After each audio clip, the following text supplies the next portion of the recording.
Kita lanjutkan kembali perbincangan saudara terkait dengan penyakit gagal ginjal akut yang terjadi di Indonesia dan meresahkan. Bu Sulis, pertanyaan tertinggal tadi soal Ya, apakah kemudian ini kan obat-obat yang dilarang itu kan sebenarnya adalah obat yang biasa digunakan gitu, dan kandungan-kandungannya juga sudah dari dulu ada di situ. Tapi kenapa ini bisa terjadi sekarang?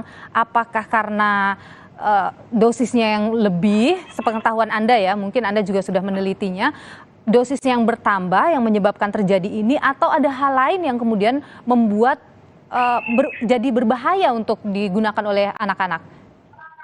ya, sebetulnya memang ini masih menjadi pertanyaan kita bersama ya. Ini pertanyaan sejuta umat ini, Pak. Karena Iya selalu benar. ditanyakan, dulu nggak apa-apa kok sekarang jadi apa-apa gitu ya. Nah itu Dan cepat ada lagi. beberapa, iya dan cepat. Dan ini memang banyak faktor, tapi misalnya kita lokalisir itu adalah faktor obat misalnya, maka memang ada kemungkinan ya. Misalnya mungkin eh, ada perubahan sources misalnya, perubahan sumber untuk bahan baku. Karena kan bahan baku itu setiap batch itu mungkin kan mungkin bisa berbeda ya atau ada perubahan begitu.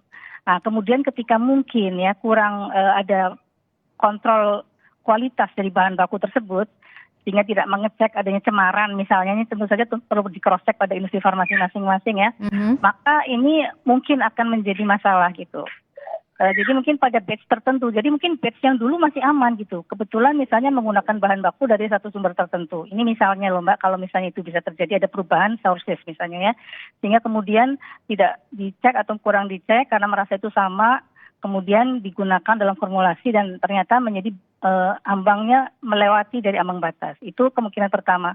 Kemungkinan kedua mungkin di dalam penyimpanan. Jadi misalnya mungkin obat itu sebetulnya awalnya normal ya memenuhi syarat, tetapi ketika dipasarkan kemudian disimpan dalam kondisi tertentu misalnya yang kemudian membuat menjadi terurai atau tidak stabil dalam penyimpanan sehingga kemudian meningkat atau kadar-kadar yang semula mungkin kecil menjadi bertambah misalnya. Itu juga another possibility atau salah satu kemungkinan yang lain.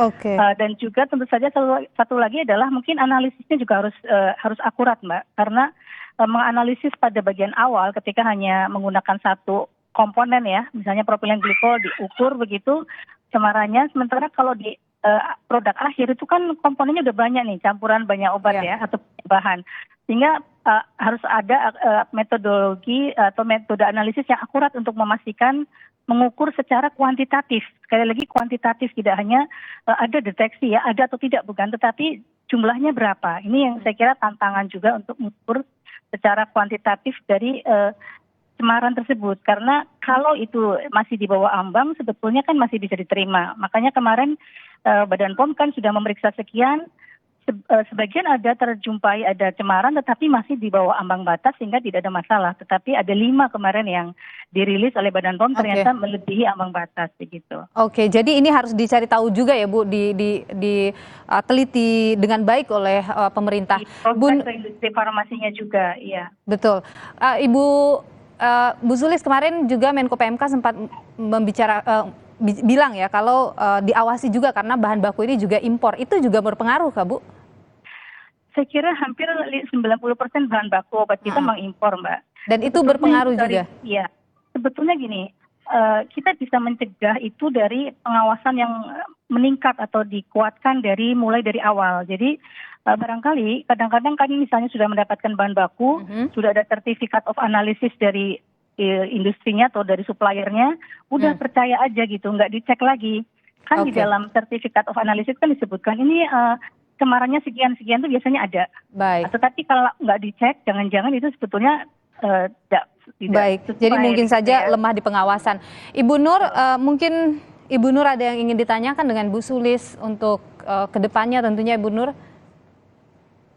Saya sih ingin tanya, sebenarnya apa sih penyebab yang bisa bikin gagal ginjal pada balita di seusia anak saya itu? Ya, itu yang masih kita cari, Bu Nur. Karena memang ternyata riwayat dari masing-masing korban itu bervariasi sekali.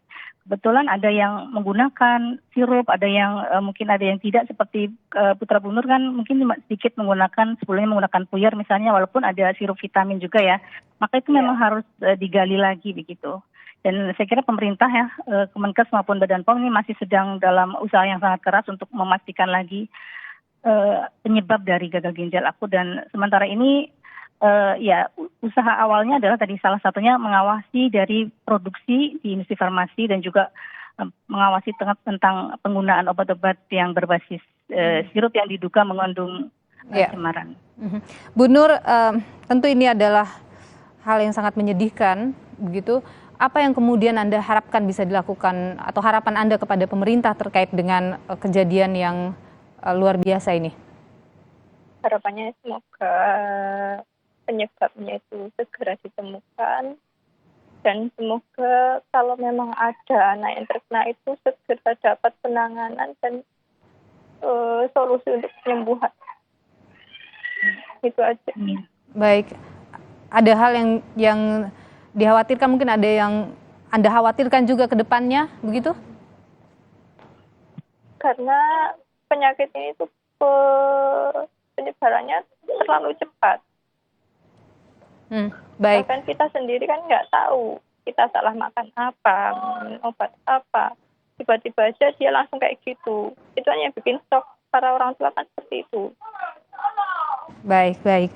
Bu Zulis, terakhir, apa yang harus dilakukan oleh pemerintah saat ini? Apakah dengan menyetop saja peredaran obat-obat itu artinya sudah sudah boleh dikatakan cukup menenangkan publik? Saya kira justru mungkin akan membuat kegaduhan juga sebetulnya kalau tidak selektif dalam cara untuk menghentikan, karena kan sebetulnya saya yakin tidak semua bentuk sirup itu pasti akan memiliki resiko cemaran yang seperti itu, karena yang beredar adalah semua sediaan cair begitu ya. Padahal yang sediaan cair itu kan sebenarnya macam-macam, Mbak. Tidak hanya sediaan sirup yang diduga mengandung atau mungkin mengandung cemaran tersebut.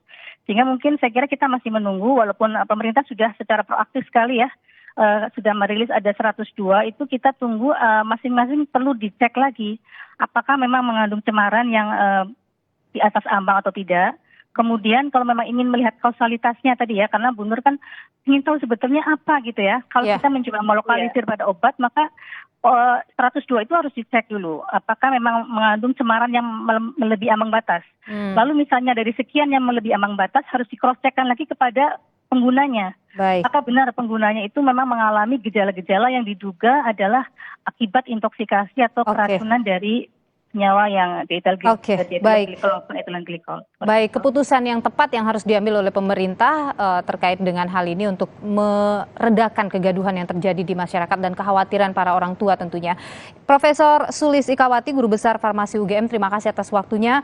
Ibu Nur Amalah, terima kasih juga atas waktunya. Sekali lagi kami mengucapkan duka yang mendalam atas kehilangan Anda dan juga keluarga. Semoga selalu dikuatkan Ibu dan keluarga. Terima kasih Ibu, sehat selalu.